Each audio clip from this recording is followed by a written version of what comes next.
Welcome to Inside Politics. I'm John King. Thank you for sharing this important day with us. In just moments, we'll get back to the confirmation hearing of William Barr. He's the president's pick to be the next Attorney General. It resumes just minutes from now. If you've been watching this morning, as throughout the testimony, Barr promising to defend the independence of the Justice Department and to maintain his own personal independence as well. Barr, very importantly, given the context of everything we've seen in the past 2 years, says he's promised the president nothing.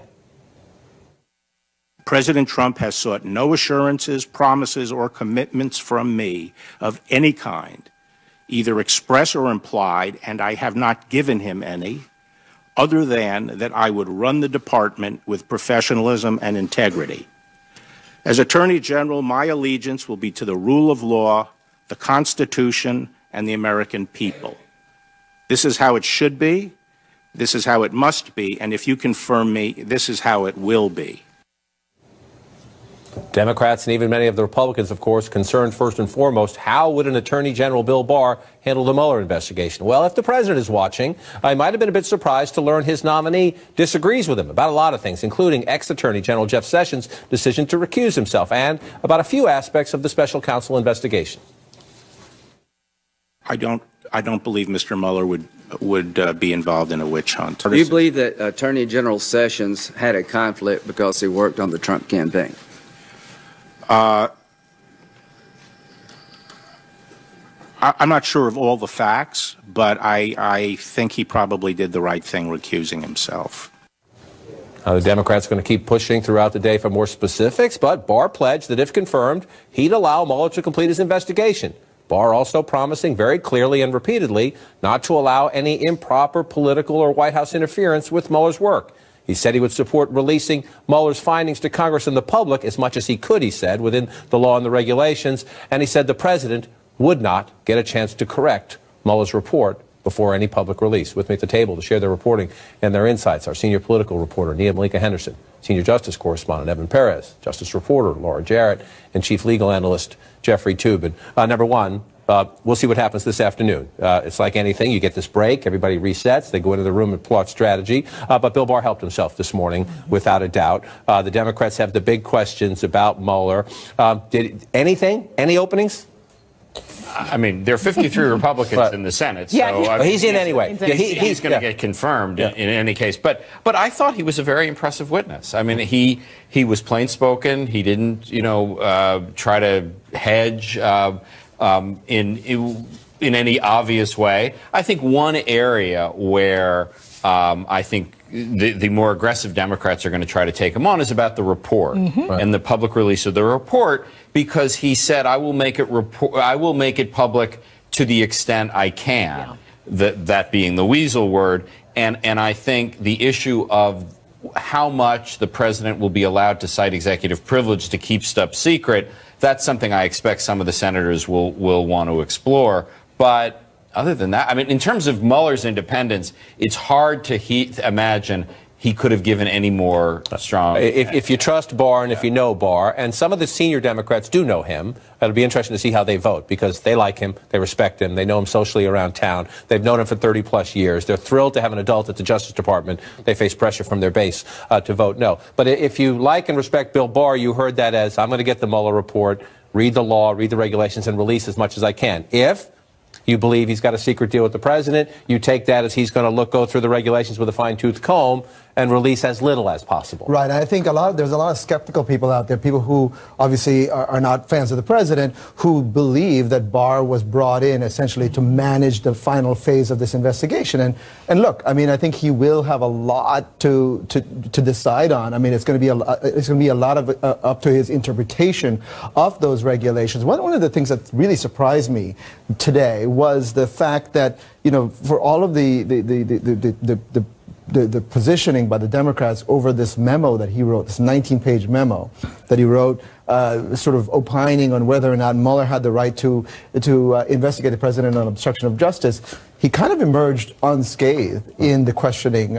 He explained it, I think, pretty fully, at least, to the satisfaction of the people who were asking him questions this morning. We'll see whether or not some of the 2020 Democrats that are talking about. I think that's the thing to look for. I mean, you're going to have some folks who, are going to be much tougher on him. You think about Kamala Harris, of course, is Amy Klobuchar, Cory Booker, Kamala Harris on the Democratic side. exactly. Ben Sasse, who's a more independent-minded Republican on the Republican side, we'll see. Yeah. So it's going to be tough. I think they're going to ask some pretty pointed questions. They're probably a little bit more suspicious of Barr, why he wrote this memo, why it was disseminated so widely, and whether or not this is why he ended up in this position because of his positions on Mueller. The next Democrat up is Sheldon Whitehouse, who has been probably the most critical of the Justice Department. But just going back to what Evan said about the 19-page memo, I thought Barr did a pretty good job. It's like, I was just like an old guy on the sofa with my remote, and, you know, I thought I'd write up this memo. I didn't really know anything. I mean, it sort of had the ring of truth to me. And he also smartly brought up that I sent a memo saying don't prosecute Senator Bob Menendez, a Democrat. Yeah. That this is what I do. Right. That there are a number of us who used to serve in these positions. We play Monday morning quarterback, and we share our ideas. And so if you don't like this one, what about that one? I'm doing this as an independent. Again, if you believe everything Bill Barr just said,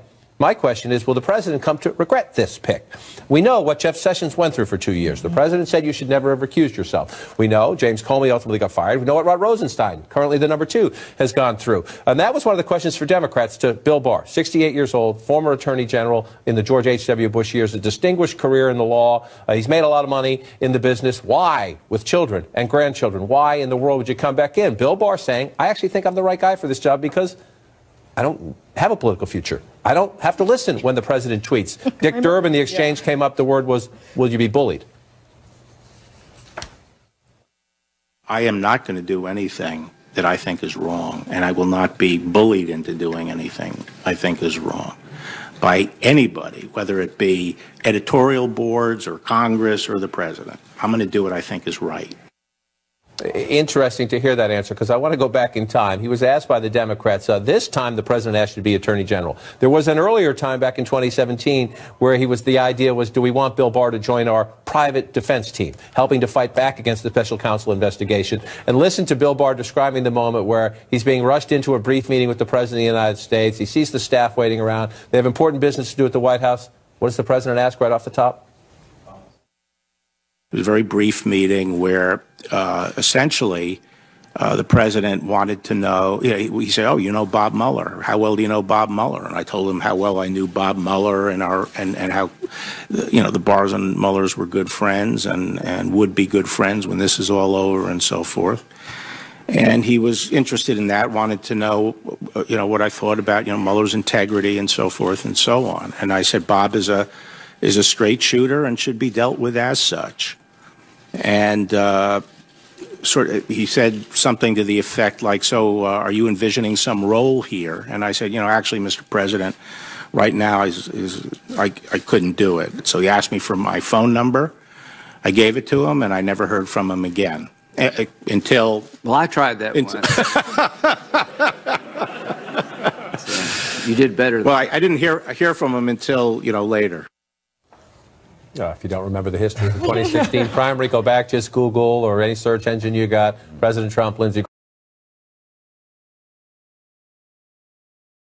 That what the end part of that was about. But if that's a fair representation of the conversation, there's no reason to think it isn't. And all the other things he said about Bob Mueller and all the promises he just made, knowing what the president did to Jeff Sessions, knowing what the president had done to Rod Rosenstein over the years, how did Bill Barr ever get this job? But what's fascinating also there, John, is this idea that he and Mueller are friends, something he took care to say a couple times. Even I noticed with Pat Leahy, top Democrat, he was taking care to say, I wasn't criticizing Mueller. I was just pointing out that the team should be more balanced. And Democrats use that to say, okay, we're going to go the flip way. At first we thought you were too harsh on him. Now you're cozy, you're his friend. Should you recuse yourself?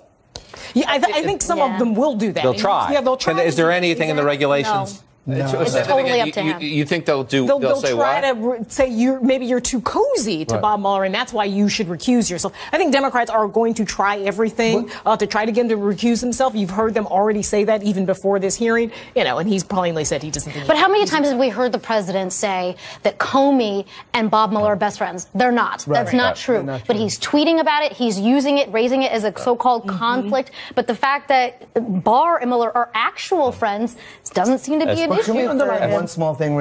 Just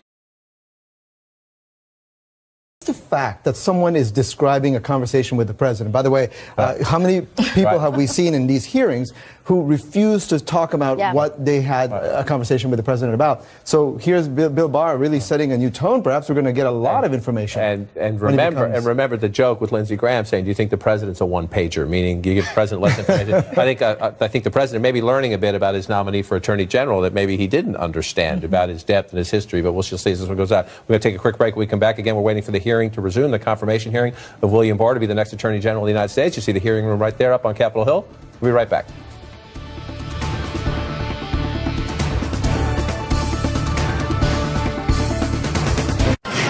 Welcome back. We're keeping an eye on Capitol Hill. You see it there on the right of your screen. That's the Senate Judiciary Committee hearing room. William Barr, the president's choice to be the next Attorney General of the United States, at his confirmation hearing. The questioning from senators will continue momentarily, and we'll take you right back there when we can. As the new Attorney General, Mr. Barr would oversee the special counsel investigation, the Robert Mueller investigation. Some news on that front today. We've been asking the question for weeks, if not months. When will it wind down? Rick Gates, the former deputy Trump campaign chairman, has had a plea deal with the special counsel. There was supposed to be an update in court today on the disposition of his case. The special counsel now saying, Evan Perez, he needs more time, which tells you work still underway. Right. I think everybody, that's the question I get most often from people is when it's going to be done. And I ain't no fool. I'm never going to say exactly when it's going to be done. Look, I think this tells us that the work is continuing and it's going to be done when it's done. The filing says that they're asking for 2 more months, but it doesn't mean necessarily 2 more months. It could be 3, it could be 1.5. We don't know. But we do know, Jeff Toobin, from the continuing developments in the Manafort case. Paul Manafort gets convicted. Then he says he's going to cooperate. Rick Gates was his deputy, both in private business and then at the Trump campaign. And the special counsel's office says Paul Manafort was lying.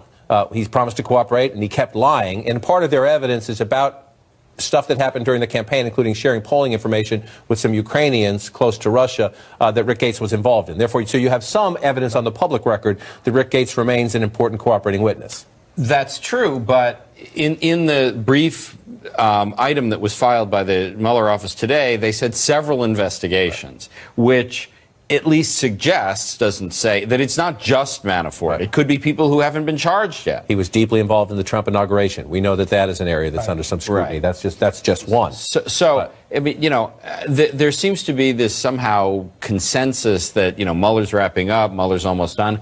I don't know where that comes from. I mean, in fact, it is. I mean, there are some hints. I mean, the fact that he is allowing Michael Cohen to testify in front of Congress does suggest that, you know, he is more or less done with Cohen.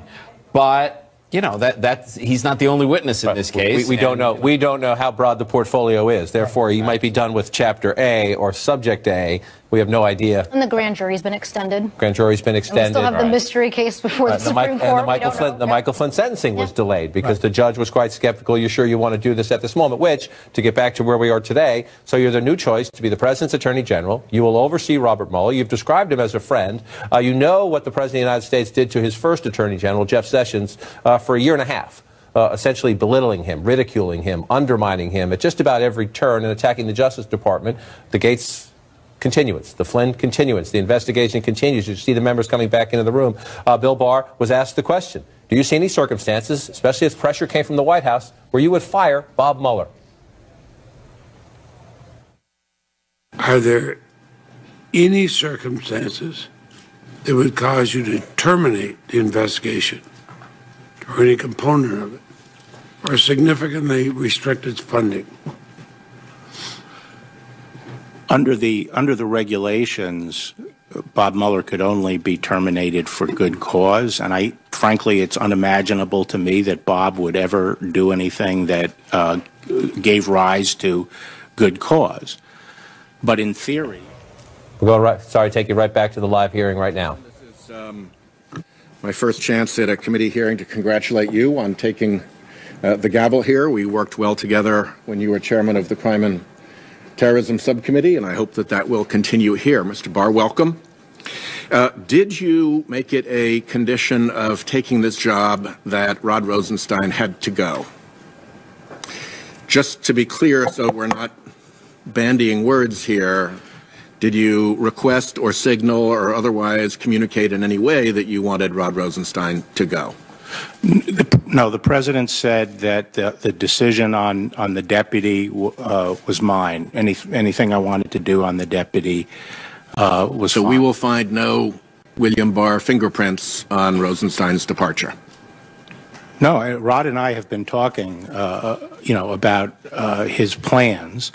He told me that he viewed it as a 2-year stint and would like to use, if I'm confirmed, my coming in as an occasion to leave. But we talked about the need for a transition, and I asked him if he would stay for a while, and he said he would. And so as of right now, I would say he has no concrete plans. I have no concrete plans in terms of his departure. And we're going to sort of play it by ear and see what makes sense. And you have not undertaken to run him out in any way? Absolutely not. That leaves an opening at the DAG position whenever you work this out. Can you tell us, since attorneys general are very often defined by the immediate appointments around them at Chief of Staff, DAG, Criminal Chief, what are the characteristics and qualifications that you will seek as you fill particularly that position, but all three that I mentioned? I'm sorry, the deputy, and what was the other one? Deputy Chief of Staff and Criminal Chief. There is already a criminal chief. I know. Yeah. Already a deputy attorney general, but he's leaving. Well, for a deputy, I'd like someone who's a really good manager and who has had good management experience running government programs. And I want a first-rate lawyer and someone whose judgment I feel comfortable in. Experience in the department? Not necessarily, okay. but experience in government at a high level. When we met, I gave you a letter that you've seen just so none of these questions would be a surprise. So I hope it is no surprise to you that I'm going through some of them. If you're confirmed, what will be the department's rule regarding communications between White House and Department of Justice officials regarding criminal and investigative matters? Who at DOJ will be allowed to have those conversations with the White House, and who at the White House will you entertain those conversations from at DOJ? So, I've looked through the existing regime, and my instinct is to keep it, maybe even tighten it up a little bit more. I remember when George W. Bush's administration was coming in, my advice was start tight, and then as you realize who has judgment and so forth, you can go back to a... They went the other way, and it was a bad day for Attorney General Gonzalez in the hearing room when that was brought to his attention. What is your understanding right now of who at the Department of Justice is authorized to have communications with the White House regarding investigations? It depends what it is, but on criminal matters, I would just have the AG and the deputy. And what do you think the rule is now in the department?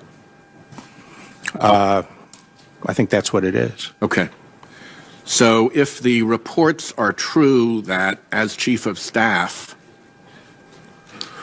Mr. Whitaker was involved in conversations with the White House about bringing criminal investigations against the president's political enemies, that would not be consistent with your understanding of that policy.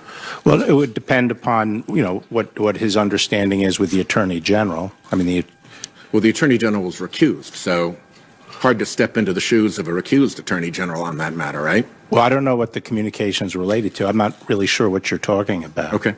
Well, I hope you'll become sure when you get there, because there's a fair amount of, I think, questionable behavior that has gone on that does not reflect well on the department that I hope will get your attention. I also asked you about the special counsel investigation and to give us a clear exposition of how that memo came to be, who you talked to, when, who was involved in it. There were a number of questions in that letter that at this point you have not answered. You have, I gather, told the chairman the names of some dozen or so people whom you contacted, as I understand it, once the memo was written, but it's not clear. Do you have any objection to answering the questions that I wrote as questions for the record so that the committee can understand who you worked with, who you talked with about this idea, who you worked with in preparing the memo, who helped you with things like citations that people at your level don't often do yourselves, and where it was circulated and vetted and what edits were made and so forth? No, I have no objection to that. Great. But just to be clear, no one helped me write the memo, and I know how to do legal citations, which I do. Yeah, well, a lot of people know how, but that doesn't always do it. I do it. I did. Okay. Okay. You might want to get out of that habit. You may have other things to look at.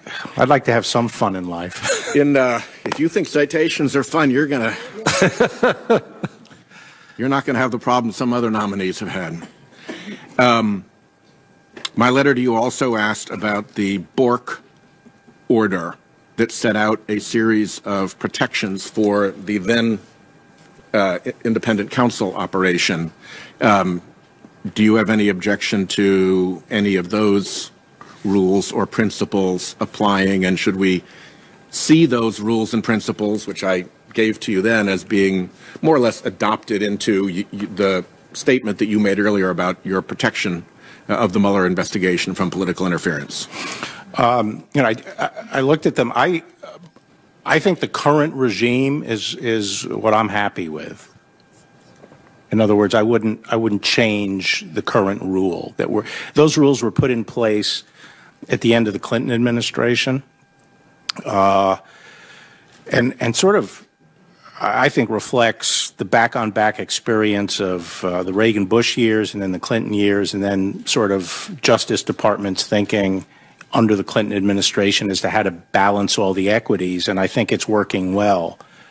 So, well, if that's anything that you would disagree with in the so-called Bork rules, I'd ask you to explain that in a follow-up. Okay. Okay. Also, in my letter to you, I expressed my concern that Mr. Whitaker was paid $1.2 million through what I consider to be a front group that has very little reality to it, and that the funding that came to that front group to pay him the $1 million came through another entity that is essentially an identity laundering operation that has no independent business operation.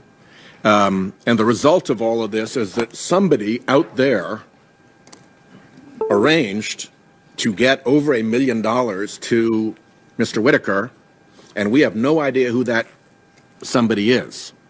And as I mentioned to you in our conversation, I don't see how the department can do a proper recusal and conflict analysis for somebody when the player who delivered the $1 million is still hidden behind the curtain. Is that something that you will help us fix? Well, first, I don't think there was anything wrong done, or we don't know that yet because we don't know what the facts are. Yeah, well, I'm just saying, just the facts that you've said, doesn't necessarily mean there was anything wrong done.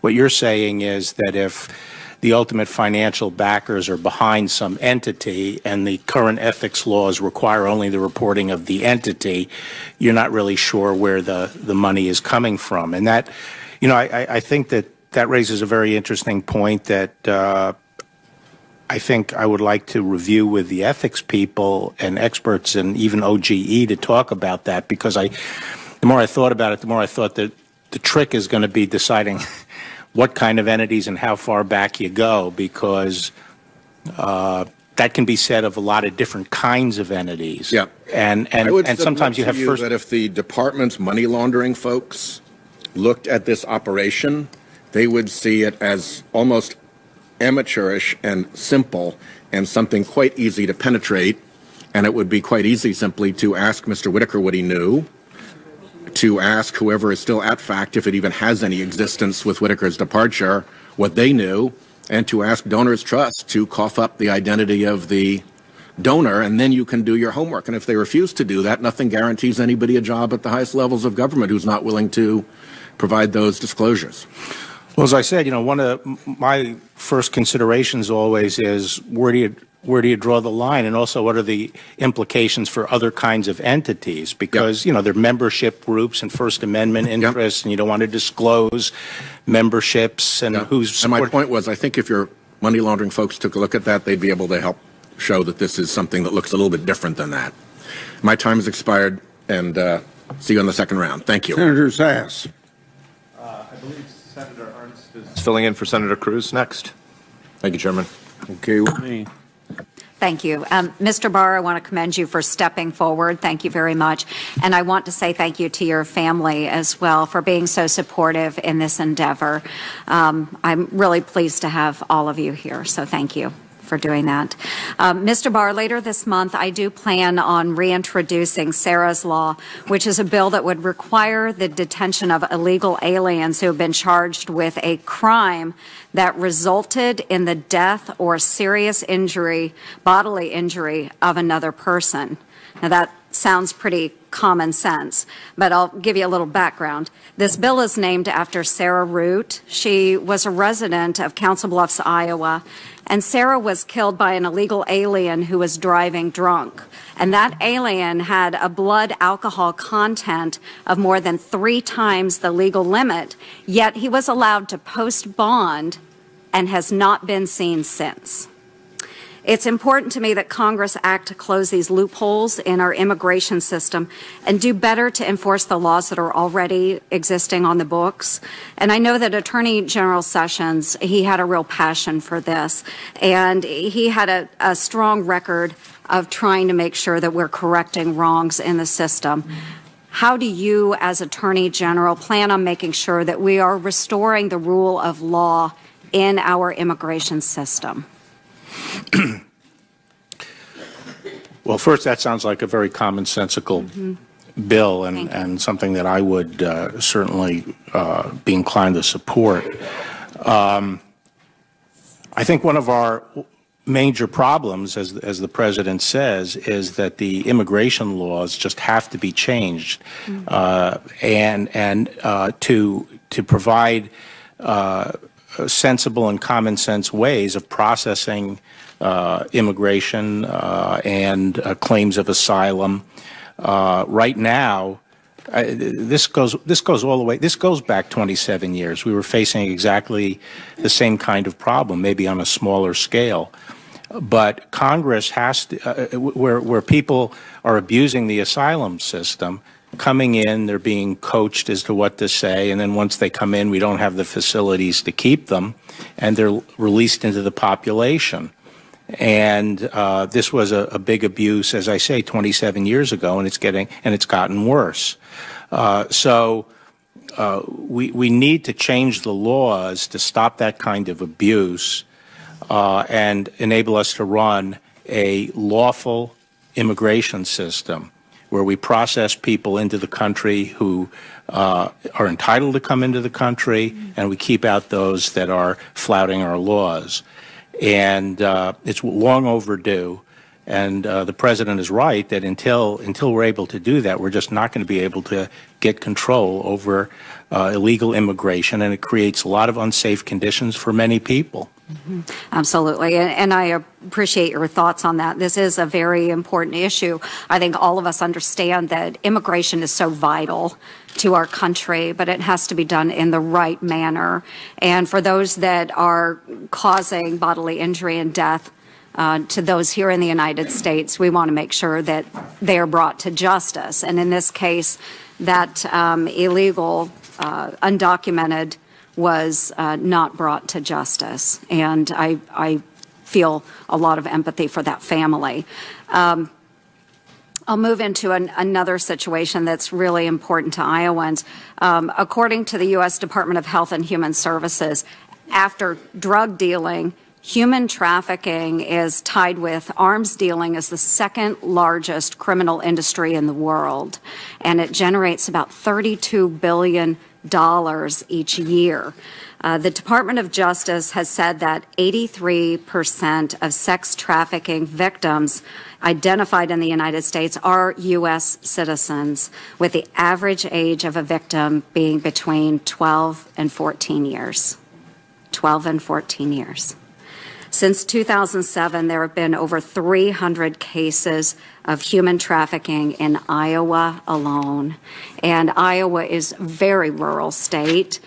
300 cases. That's very concerning to my constituents back home. What do you see as the main contributor to human trafficking here in the United States? And then how can the DOJ impact and combat and prevent those heinous crimes? This is an area that, frankly, wasn't very much on the radar scope of the Department of Justice when I was last there. I know it's it's an abhorrent area of criminality that I know the department and Attorney General Sessions have been focused on and have put in place various programs and entities within the department to focus on it and work with state and local law enforcement on it. I'm not sure what the major contributor to it is. It's an area that I'm going to have to study when I get into the department and see what are the factors contributing to it. Okay, I appreciate that. And as I mentioned in my question as well, drugs and drug trafficking, that is also a very, very big industry. And in fiscal year 2017, 65% of drug-related prison sentences in Iowa were related to methamphetamine. We talk a lot about the opioid crisis, but in Iowa, it still is meth. Mm-hmm. In 2016, Iowa reported over 1,500 founded child abuse reports relating to methamphetamine being found in the child's body. According to the DEA, most of the meth available in the United States is being produced in Mexico and smuggled across our southern border. How do you see the situation at our southern border contributing to the prevalence of controlled substance use here in the United States? Well, as been pointed out earlier, it is the major avenue by which drugs come into the country. Heroin, fentanyl, all the serious drugs are coming across that border. And again, I feel it is a critical part of border security that we need to have barriers on the border. We need a barrier system on the border to get control over the border. And I think obviously there's some places that more of the traffic comes over than others, but unless you have a system across the border, you're not going to be able to deal with it because you'll just displace it. If you build a barrier in one place, you'll just displace it to another. So we need a barrier system across the border. Part of that is illegal immigration, but a big part of it also is preventing the influx of drugs. Mm-hmm. Absolutely. And you stated earlier that really the head of the snake lies outside of the United States. Is there a way that DOJ can be working with additional ideas, methodology with other departments that you might think would help? Yes, this is an area, again, because I'm out of the government, I don't know how it's functioning, how the drug war is being coordinated, but I think justice can play a big role in pushing for partners like the State Department, Defense Department, the intelligence agencies, and so forth to help deal with this. It's not, to me, not just a law enforcement problem, it's a national security problem. Mm-hmm. And you mentioned as well the situation on the border where we do need barriers in place to control the influx of whether it's drugs, human trafficking, gun trafficking, so forth. Do you believe that sanctuary cities play a role in harboring some of those activities? Yes, I do. I think there are a number of sort of of factors that have a hydraulic effect in that they pull people into the United States or induce them to take the hazards of coming into the United States and coming up hundreds of miles through Mexico and so forth.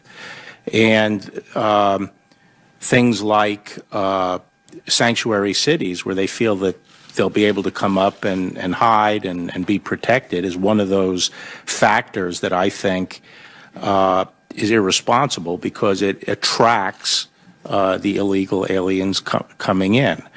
And obviously I think that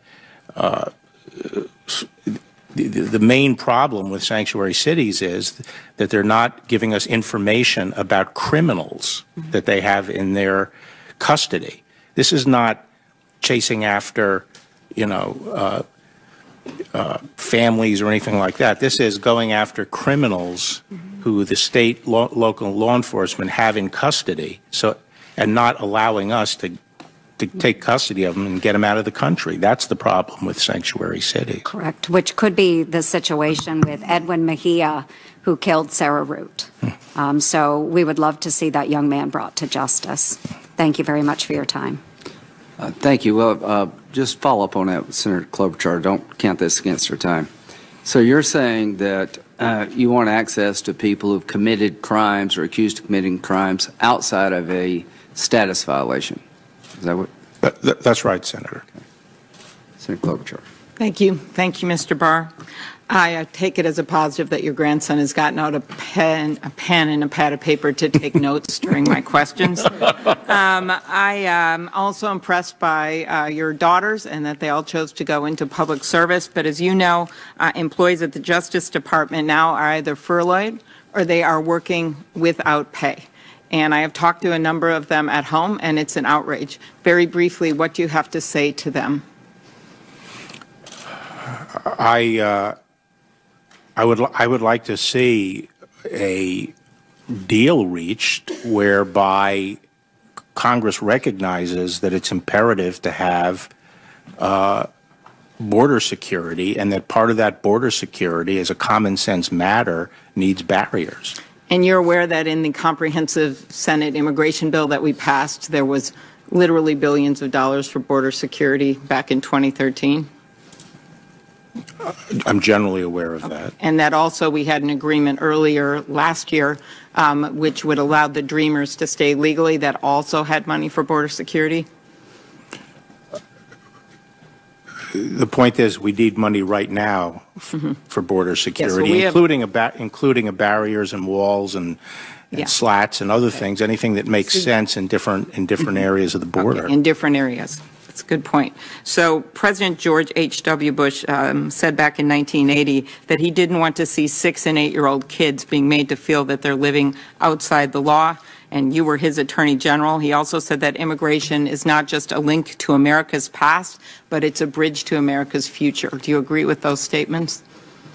Yes, I think, as I said, I think legal immigration has, we have a great system potential. I think it needs reforming, but legal immigration has been good for the United States. Okay. It's been great for the country. And that's why we were trying to work on that comprehensive reform. I want to just briefly turn to FBI leadership. The President has made statements accusing the FBI of making politically motivated decisions. Many of us up here and in the Senate have confidence in Director Wray and the leadership at the FBI and believe they can do their jobs without politics getting in the way. Do you agree with that? I'm looking, if I'm confirmed, I'm looking forward to getting to know Chris Wray. From what I know, I think very highly of him. Okay, thank you. In the memo from back in June, the one comment that Senator Grassley made, he talked about how much the Mueller investigation was costing, and I actually did a little Googling here, and there was a CNBC report that it actually could bring in more money than it cost because of the wealthy people being prosecuted, that Manafort's assets could be well over $40 million. I don't know if that includes that ostrich jacket, but do you think that's possible based on your experience with white-collar crime? I don't know enough about it. Okay. In your memo, you talked about the Comey decision, and you talked about obstruction of justice, and you already went over that, which I appreciate. You wrote on page 1 that a president persuading a person to commit perjury would be obstruction. Is that right? Yes. Okay. Or any person who persuades another to, yeah. Okay. You also said that a president or any person convincing a witness to change testimony would be obstruction. Is that right? Yes. Okay. And on page 2, you said that a president deliberately impairing the integrity or availability of evidence would be an obstruction. Is that correct? Yes. Okay. And so what if a president told a witness not to cooperate with an investigation or hinted at a pardon? You know, I'd have to know the specific. I'd have to know the specific facts. Okay. And you wrote on page 1 that if a president knowingly destroys or alters evidence, that would be obstruction. Yes. Okay. So what if a president drafted a misleading statement to conceal the purpose of a meeting? Would that be obstruction? Again, I'd have to know the specifics. All right. You would seek the advice of career ethics officials in the Department of Justice for any recusal, and I appreciate that. And you said in the past that you commended Attorney General Sessions for following the advice of those ethics lawyers, but you didn't commit today to following that advice. Is that right? No, I didn't commend him for following the advice. As the agency head, he's the one responsible for making the recusal decision. I don't know why he locked himself into following the advice. That's an abdication of his own responsibility. So what did you think about what Acting Attorney General Whitaker did when he rejected the Justice Department ethics advice to recuse himself out of an abundance of caution? I haven't seen the advice he got, and I don't know the specific facts. But abundance of caution suggests that it could have gone either way. You've committed to recuse yourself from matters involving the law firm where you currently work. Are you aware of any of your firm's clients who are in any way connected to the special counsel's investigation? I'm not aware. To tell you the truth, I'm of counsel there, and I have one client which I'm representing, and I don't pay very much attention to. Well, you can also supplement that. Yeah, I'll supplement. Okay, my no answer. problem. Will you commit to make public all of the report's conclusions, the Mueller report, even if some of the evidence supporting those conclusions can't be made public?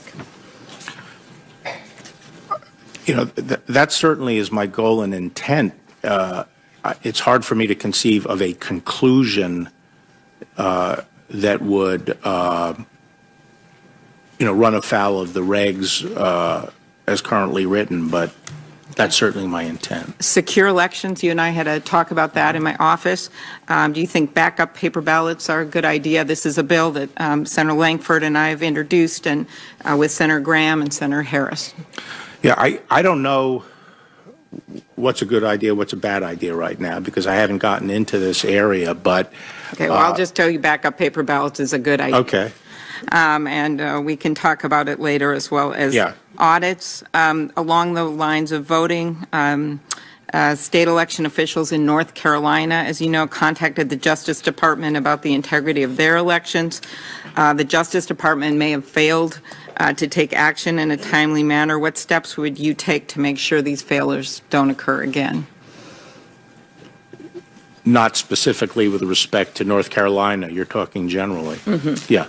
Well, as I say, I want to make one of my priorities the integrity of elections. And so this is not an area I have been involved with deeply before. And when I get to the department, if I'm confirmed, I'm going to start working with the people and making sure that those kinds of things don't happen. Part of this, of course, is also voting rights and our concern about some of the changes in department policy. And I hope you will seriously look at that, because the last thing we should be doing is suppressing voting, and that is what we've been seeing under this current administration. My dad was a reporter, so I grew up knowing the importance of a free press. We obviously have the tragic case of a journalist who worked right here at the Washington Post, Jamal Khashoggi, and it's a particular concern. So I want to ask you something I asked Attorney General Sessions. If you're confirmed, will the Justice Department jail reporters for doing their jobs?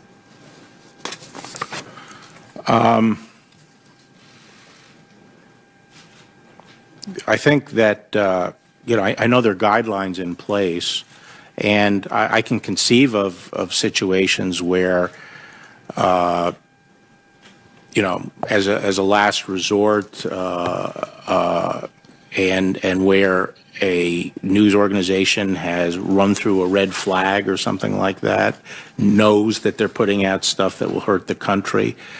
There might be there could be a situation where someone would be held in contempt. But well, Attorney General Sessions had said he was going to look at potentially changing those rules at one point. So I'd like you to maybe respond in writing to this, because that was very concerning. And last, when you and I were in my office, we talked about your work with Time Warner with this major merger on appeal from the Justice Department, and I just wanted you to commit today to what you committed to me in the office, that you would recuse yourself from any matters regarding that appeal. Absolutely. Okay.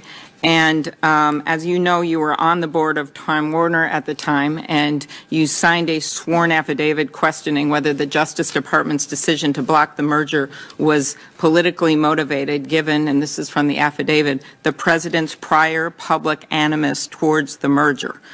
Are you talking here about his view on CNN? What did you mean by prior public animus? I'm sorry, could you repeat that? Sure. Yeah. You were on the board of Time Warner, and you signed a sworn affidavit questioning whether the Justice Department's decision to block the merger was politically motivated, given the President's prior public animus toward the merger. And so what did you mean by that?